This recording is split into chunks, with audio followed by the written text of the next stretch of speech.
Hey guys, welcome back. This will be our last video that we have for the semester, which is pretty exciting. So you might have noticed your grades have gone up. Everyone's grade went up because we dropped the lowest test score. So it's good news. If your grade's still not where you want it, you can finish turning in the rest of your homework, do really well on this next test, and we'll see what you can bring it up to. So before we get into the solutions, make sure you've actually done the practice test on your own. Even if you weren't sure, just go ahead and give it a try. I want to start out by doing a quick review of some of the topics that we need to make sure that we understand. So let's do that right now. So observational studies versus experiments. So observational studies is when we notice trends in nature, like they did with Botox, right? So they noticed that people with Botox tended to not have issues with their migraines, chronic migraine sufferers. Now that would have been an example of an observation because there was no experiment being done where we randomly assigned Botox treatment and placebos to other people that had chronic migraines. So we can't actually prove that it was the Botox that was causing that. There could have been some other lurking variables or confounding going on there. But with a follow-up experiment, which usually we start out with observing trends in nature, write a hypothesis, and then we design an experiment to be able to show that. Then we randomly assign treatment groups into it, whether people got Botox or they got some placebo treatment, and then we measure and see if the changes are statistically significant. With observational studies, we have two different types. We have prospective and retrospective. So prospective is when we select people and then we record whatever's going on, and then we analyze the results at the end. Retrospective usually happens like with Botox. We saw people who already had Botox, and we looked at their past chronic migraine issues and the fact that they were reporting that they weren't having any more migraines or less severe headaches or something like that. So next thing that we have is elements of experiments. So the key is that we randomly assign treatment groups. So for instance, if we wanted to see if music was a factor in improving GPA, so whether or not music education improved GPA of the students, important thing is we need to randomly assign, not just let people choose whether or not they're going to do music, because you could have some lurking variables that are in play there, like for instance, like we talked about, whether it's wealth or just motivation or many factors that could actually be playing there. So we need to randomly assign that. That way the people that are wealthier have motivation would be randomly assigned into both groups instead of all just going towards music or something like that. All right, our subjects in this case would be the students. We also might call them participants if they're people or experimental units. Our factors, the factor that we were looking at was music education at two different levels, which was music education or no music education, not the amount of music education, just whether or not it was being done. So there were only two levels there. So altogether we had two treatment groups. The response variables, what we're interested in measuring in this case, that would be the GPA or the performance, academic performance of the student, however we wanted to measure that. All right, so to reduce variation in sampling, we stratify. So stratify, think of like stratosphere, which is multiple layers in clouds, okay? So what we do in this case, if we believe that the opinions are different based on age, sex, race, or income, we would actually do our sampling broken down and force we only sample a certain number of each one of those so that we don't have extra variation just in case we sampled more people from the upper class or lower class or middle class or something like that, okay? So for instance, if we knew that our breakdowns for our demographics were 10% upper class, 50% middle class, and 40% lower class, then we would make sure that we sample with those layers as well. So we stratified, so 10% of our sample was from upper class, 50% of our sample was from middle class, and 40% from there. That will keep us from having from sample to sample variation based on differences between a random sample, simple random sample, giving us more or less of one demographic to over or underrepresent them. In observations, we can actually match up observations, even though we're not like actively kind of manipulating anything whenever we're assigning treatment groups in this case, because it's just an observation, just observing trends in nature. If we still thought there was a difference between students that were of a certain demographic or an income, so let's say that we thought we wanted to reduce the variation, that might come into play because of a lurking variable of, let's say, income. So for our high income students, we would pick that high income student that did music and one that didn't do music, because again, this is observation. We can't randomly assign. We're just seeing what natural trends occurred. So among those who were of a higher income demographic, what improvement did they see on average for those who were in music and those who were not? And then we could break it down and do the same thing with middle class and lower class as well.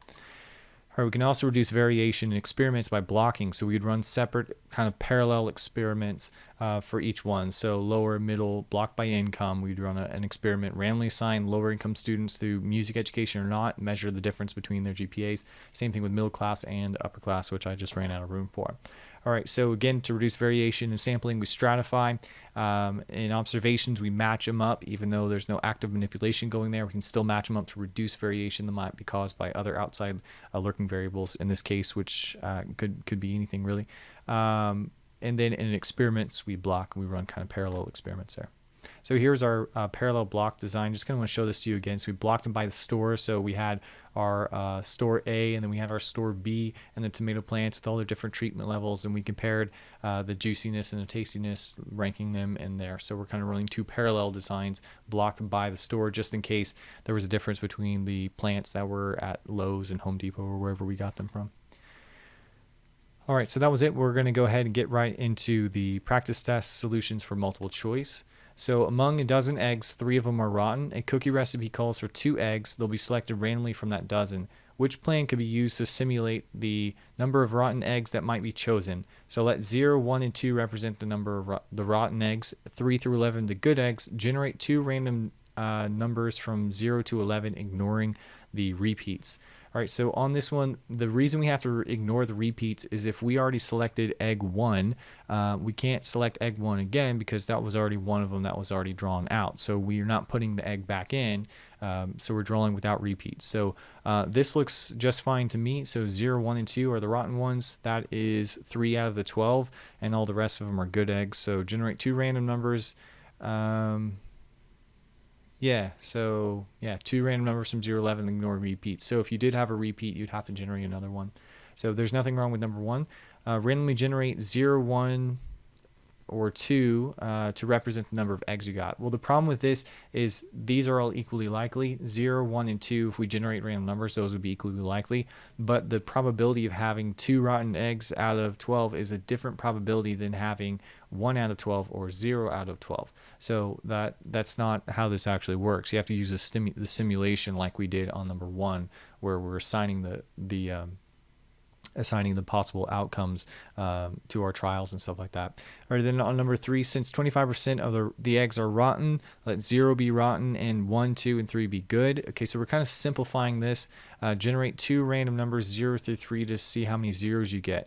The problem is that the 0, what do you do with repeats? They're saying we will allow repeats, but this would be true for if we were only trying to see the probability of getting 1 rotten egg, but the subsequent rotten egg would be a different probability depending on whether or not the first one was rotten or not rotten. So because we're drawing without replacement in this case, this one would not work because the probabilities are going to change. So I guess our next unit is probability. So the probability the first one is rotten. So if the event of the first one is rotten, is going to, I agree, it is going to be 1 out of 4, right? But then after that, the second event having a rotten one, there's only, well, let's do it this way. Let's do it 3 out of 12. We'll just use those numbers. Then now to get another rotten one, there's only 2 rotten remaining out of a remaining 11. So the probability did not remain the same of 25%. And that's the problem that we have here. Regardless of what happens on the first event, the probability of a rotten or an unrotten one is going to change depending on what happened on the first one. So 3 is not correct. 2 is not correct either. And then 1 is the only one that's going to work. So our answer would be A's and alpha. Number 2, we wish to compare the average ages of teachers at your school by subject. So to see if which department is the youngest or the oldest or whatever you're interested in, what is the best way to collect the data. So on this one, because we have access to all the teachers, well, normally we would, but it feels kind of weird. But because it's such a small population of interest, in this case, we don't actually have to do a survey. We can actually do a census in this case because it's not cost prohibited. So we can actually go to all the teachers and ask them their ages for their departments, or have them anonymously fill out a Google form or something like that. That would work just fine. We don't have to do a survey. It's clearly not an observational study. That would be, I guess, just noticing trends. Like I guess I noticed that the math teachers were older or younger or something like that. I have no idea. We're not randomly assigning age, so experiments doesn't make any sense, and we're not running a simulation. to see based on some probabilities what might happen or anything like that. So kind of weird. Number 3, hoping to get information that would allow them to negotiate new rates with their advertisers. Natural Health magazine phoned a random sample of 600 subscribers. 64% of those polled said they use nutritional supplements. So they're trying to say that, hey, a lot of our readers use nutritional supplements, so as an advertiser, you should probably advertise with us. So, because we have a good market for you. All right, so the population of interest is people who read the magazine. So they're trying to draw a conclusion about all the people who read the magazine. So their population is the people who read the magazine. The sample would be just those 600 subscribers that they actually sampled that would represent them. So that is actually true. 64 is not a statistic, it's a parameter of interest. Okay, so we don't know the actual true parameter of interest. We don't know the true portion of the subscribers. We know of the 600 of the sample, but we don't know of all their subscribers because they didn't do a census and ask everyone, instead they're doing a sample. So 64% is actually the statistic, not the parameter of interest. So that's false. The sampling design should provide a company with a reasonably accurate estimate of the percentage of all subscribers. So as long as there's a randomization that's implemented, so they randomly selected those 600 subscribers, and if they didn't answer, they try to get a hold of them again. Remember the whole taken thing? I've got a certain set of skills that makes me where I'm going to find you, basically. So they did phone a random sample of 600 subscribers. We're just assuming the rest of their methods are okay, that they didn't have any other bias or in the way that they asked the questions or something like that with response. As a response bias. So that should be good. It should be an accurate estimate. Again, we do have this plus or minus a margin of error thing that we have to talk about. So it's 64% plus or minus like a 5% margin of error depending on their sample size, and we'll get into that later. So don't worry about that. So we have 1 and 3, which is C as in Charlie. Number 4, researcher identified 100 men over 40 who were not exercising, another 100 men over 40 with similar medical histories who were exercising regularly. So this fact that they had similar medical histories means we're kind of like matching them up or blocking for people that only have that, depending on if this is an observation or an experiment. She followed the men for several years to see if there was any differences between the groups and the rate of heart attacks. Okay, so she's not randomly assigning exercise as a treatment for factors, so this is not going to be an experiment. Okay, so you can actually get rid of those. She just picked people who were already exercising or people who were already not exercising. And the fact that she matched them up, or she kind of controlled what she was looking at, only people that had similar medical histories. So I guess you could say she matched them up, in this would be an observational study. So is it prospective or retrospective? In this case, she found them in first and then she followed them for several years. So this would be a prospective study. So she went selected them first, then went to the future. She didn't look at people who already had heart attacks and look and see whether or not they were exercising. So this would be prospective. See if there's any difference between them. Okay, so we're good. It's not a survey. We weren't like asking people or polling people whether or not they had heart attacks. Number 5, does exercise lower cholesterol levels? So 50 volunteers had a cholesterol test. The participants are separated by male and female. Okay, so that's a key part here. That means we're probably blocking or matching or some sort of, we're trying to reduce variation, right? And we're given the same exact exercise routine to follow for a month. We have another cholesterol, and then they have another cholesterol test. The results of the men and women are analyzed separately. So maybe we were seeing, did men or women and their cholesterol levels respond differently to exercise, which is kind of interesting if they did. All that stuff's kind of cool. Which aspect of experimental design is present? So randomization. Did they randomly assign treatment groups? No. So this actually is not a very good experiment, because we would need a null or placebo group. What if it was the time of the year? So during the holiday seasons, what people are eating, probably very unhealthy, like eggnog, which I love it, but it's very unhealthy, right? And they tend to have poor cholesterol in the wintertime. And you started out with the cholesterol test during this time. And then 6 months later, when it's the summer or the spring and everyone's exercising and doing spring cleaning and more active, their cholesterol levels are actually going to naturally go down because just of that. So what we need to do is to have a placebo group where they're not allowed to exercise. Hey, I volunteer for that one. Just kidding. But I mean, you never know. I still have a, good metabolism. I'm just, I'm going to ride that till it dies. So we do need to have a control group to see if it was statistically significant. The differences that we saw above, what would have naturally happened if people were not, the natural drop in the cholesterol levels if they weren't exercising. So there is actually no randomization here, so that is a problem. It's not a very good experiment because we basically just had everyone exercise. We didn't have random assignment, so you really can't prove anything here. You could see the difference between men and women, but then again, you could have this lurking variable or confounding going on here, where is it really the exercise, or was it just the fact that it was not the winter and they weren't drinking eggnog? All right, but I love you, eggnog. It's okay. Yeah, there was no control group, so yeah, that's a problem.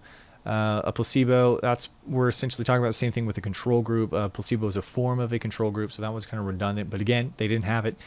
Blocking, yes, this was the one thing that this one did have, because we blocked the experiment to run. Well, experiment. There was no randomization. It's not an experiment, or at least not a good one.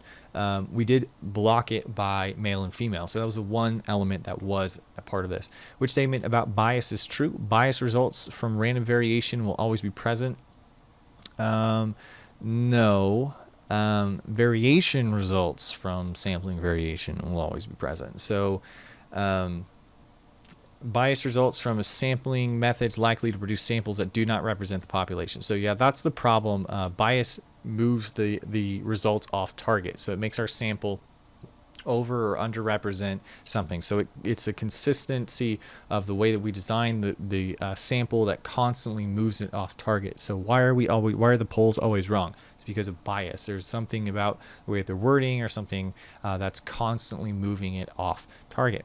All right, bias is usually reduced when sample sizes are larger. No, variation is reduced with larger samples. Okay, so sample to sample variation, like if you flip a coin 5 times, you're going to have a higher, you might have 5 heads in a row, right? But if you flip a coin 10 times, the likelihood that you're going to have all heads is going to go down, right? Because the variation is going to decrease. If you flip a coin 100 times, the likelihood that you'd have more than 60% heads is going to be pretty small, right?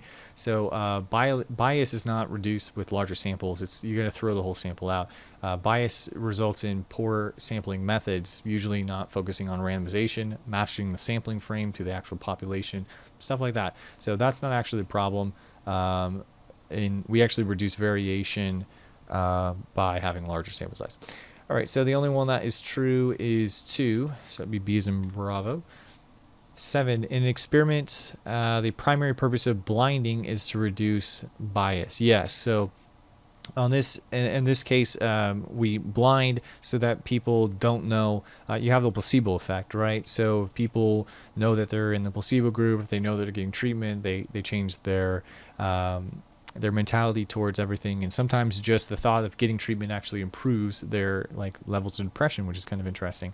Also, you don't want the person who is analyzing the response variable, whoever's testing it or evaluating, like the veterinarian or something like that, you don't want them to know whether or not that dog had the Tresake's dog food, and if they did, then maybe that would bias their results, or change the way that they would analyze them, because you'd be like, oh yeah, this dog is screwed, when actually they were fine. All right, so primary purpose of blinding is to reduce bias. I agree with that. Confounding happens when we poorly design an experiment where we don't have the proper levels to our treatments groups, and so we didn't. There's too many changes going on at once. We couldn't isolate what exactly was the factor that was at play. Randomness, no. Randomness is how you reduce bias, right? And that's actually a key element to experiments. Undercoverage is you have to randomly assign, that's not really an issue in experiments. It's really for sampling. And then variation, we would increase the sample sizes that we have in our experiments to reduce the amount of variation that we'd have. So the main issue that we have is with bias. So number 8, suppose the state decides to randomly test high school wrestlers for steroid use. Awesome. There's 16 teams in the league. Each team has 20 wrestlers. So 16 times 20. State investigators plan to test 32 of these athletes by randomly choosing 2 wrestlers from each team. Is this a simple random sample? So the key to a simple random sample is every possible combination of 32 wrestlers has to be possible. What they're doing by doing 2 from each team is really, this is a this is a survey essentially, so that's stratifying. So they're breaking it down so they have 2 from each team. So even though it would be unlikely, we need to be able to randomly select 3 from one team, or 32 all from the same 2 teams or something like that. Okay, so even though it's very unlikely, so the key to it being a simple random sample is we assign numbers to all of them. Okay, not based on their teams and stuff like that, just assign numbers to all of them, and then we randomly generate 32 of them, ignoring repeats. So not every possible group of 32 wrestlers could have been in the sample. So that is D. That's the reason why this is not a simple random sample. That's really kind of the linchpin on that part. Number 9, in the following, which is not a critical part of designing a good experiment. So control known sources of variability, right? So like sunlight, water, soil, all that great stuff. Whatever is not one of your factor levels needs to be controlled and needs to be constant for everything else. So that is one. We're looking for one that's not, so we're going to cross it out. Random selection of the subjects. Okay, this part's not actually important. So there we go. The random selection of the subjects. You do want the subjects to actually come from your population, but if you don't randomly select the subjects, it's fine as long as you repeat the experiment with other parts of from your population. Okay, so not really an issue. It just means you got a little bit more work to do in the end. So if we only do, for instance, with the dogs, if we only see an issue with Tresake's dog food with small breeds, then we need to repeat it and replicate the experiment with larger breeds, or vice versa. All right, random assignment of treatment groups. Yeah, that is a linchpin. You have to randomly assign subjects to the treatments, which is exactly right. Replication of sufficient number of subjects. Again, that's important as well. All these are important. Yeah, except for the random selection of the subjects. As long as they come from your population and you repeat it with other ones, you're totally fine. So B is your answer you're looking for there. D, researcher wants to compare the performance of 3 types of pain relievers in volunteers suffering from arthritis, because people at different ages suffer from arthritis at varying degrees of severity. Obviously, people who are older are going to suffer more than somebody who's middle-aged. The subjects are split into 2 groups, under 60 and over 60. So probably asking, what did they just do there? So if we're running experiment with 2 different groups there, just like blocking like with male and female, we blocked by age in this case. Subjects in each group are randomly assigned to take one of the medications. 20 minutes later, they report their levels of pain.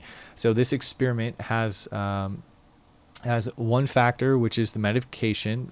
So there were to take one of the medications. There were 3 different types of pain relievers. So there's the factor is going to be the medication blocked by age. Technically, there's 3 levels.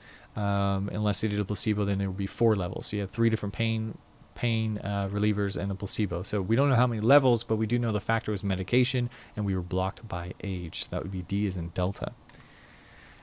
All right, 11 through 15. Sorry, administrators of the fire department are concerned about the possibility of implementing a new property tax to raise money needed to replace old equipment. They decide to check on public opinion by having a random sample of the city's population. Several plans for choosing the sample are proposed. Identify the sampling techniques used in each survey.